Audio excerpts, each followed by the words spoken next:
And what I shared was that, right, at the end of the day, right, it really comes down to making more offers.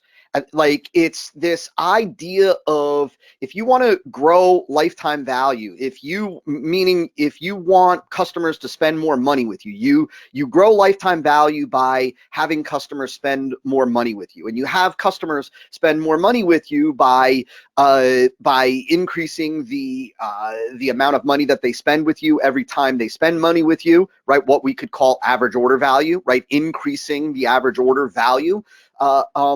And certainly it is getting customers to spend money with you more often. So frequency, right? Get your customers to spend money with you more often, and get them to spend more money with you when they spend money with you. And so the thing that I wanted to really drive home, right, is that at the end of the day, this business, at the heart of it, right, is presenting offers, is making offers to your market, is putting offers out in front of your prospects, in front of your buyers. And what I said during the presentation, that was kind of really, it was just like an additional thought that popped into my head while talking about average order value, but it clearly had an impact on folks, is that, right, and many of you have heard me say this before, that most marketers focus way too much time in crafting and creating and engineering offers for prospects, and not enough time creating and engineering and crafting offers for customers. The reality is that customers, people that have spent any amount of money with you, those are the buyers. Those are the people that have indicated with their behavior that that they're interested in what it is that you have to offer.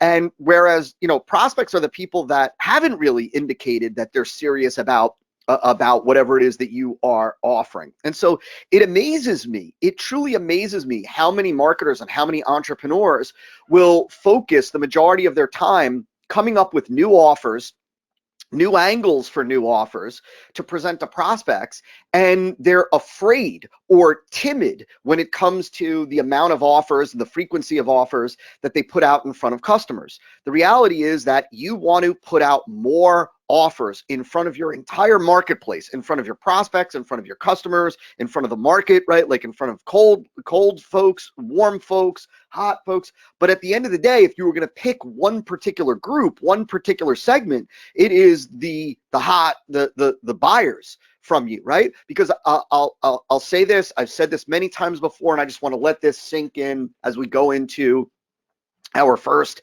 a submission of this call, and that is this, that I would say that I've never had a client. I've never had a client in all the years that I've been doing this with all the different size businesses that I've had the opportunity to work with.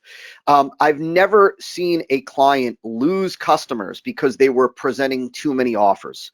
But I have definitely seen businesses, entrepreneurs, lose customers or losing customers because they're not making enough offers, right? Like buyers, you've got to understand this, right? So and this is, I want you to ponder this later, right?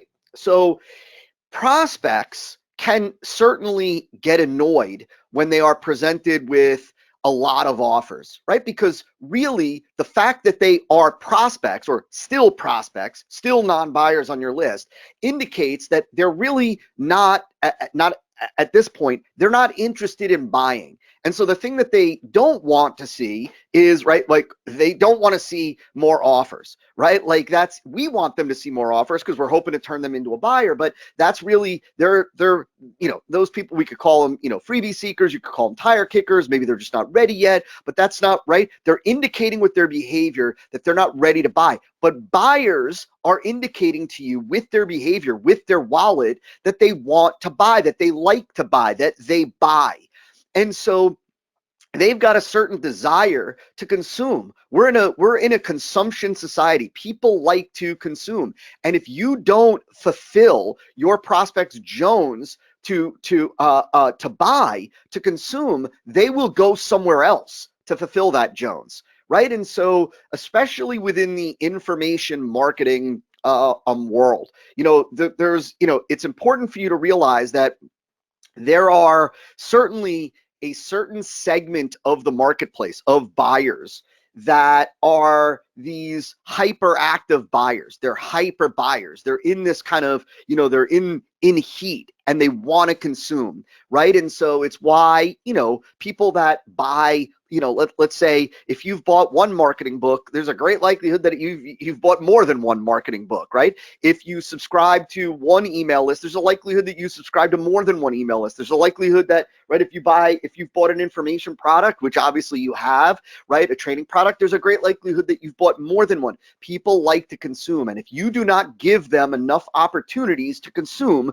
they will go elsewhere. They will find another source, another individual, another coach, another business where they can fulfill their Jones for more to consume. And so when in doubt, create more offers. Now, just to be crystal clear, I'm not talking about necessarily creating more products. You certainly can create more products, but you don't have to. I'm talking about more offers. Remember, right, and I talk about this inside of the E5 Masterclass at great length. In the end of the E5 Masterclass, I talk about this a little bit throughout the different tracks inside Acquire and Monetize, right? The product is just one piece of the offer. There's price, there's terms, there's bonuses, there's guarantees. There's a lot of different things that make up the offer. And so you can create an unlimited number of offers for the same exact product and do that for years, right? There are many companies that sell the same product over and over and over and over and have for a very long time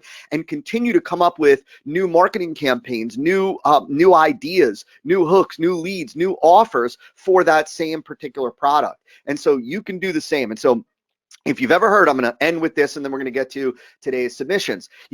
There's this idea that, when it comes to marketing, right, like all else being equal, you want to be prolific, right? And so what that means, right, is that you want to regularly, frequently create new offers. And so you might retire old offers. You might continue to keep some old offers out there. I have some offers that we've had at MFA for years, and then I have a substantial number of products and offers that we've retired over those years. The thing to recognize is that the marketplace wants to know what's new.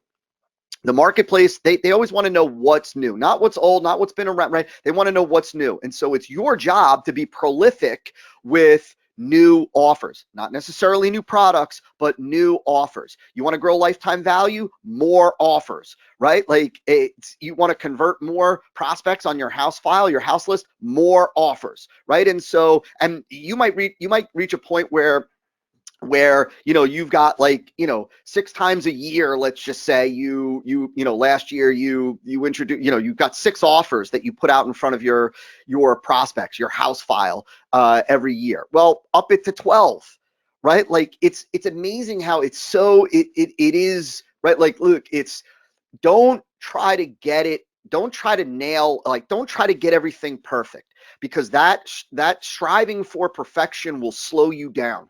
I'd rather you be prolific, right, than trying to be perfect. It's better to be prolific and get more out, right, than it is to try to be perfect. And I can tell you that there's this weird thing that some of you experience this, others, you don't experience anything even remotely close to this.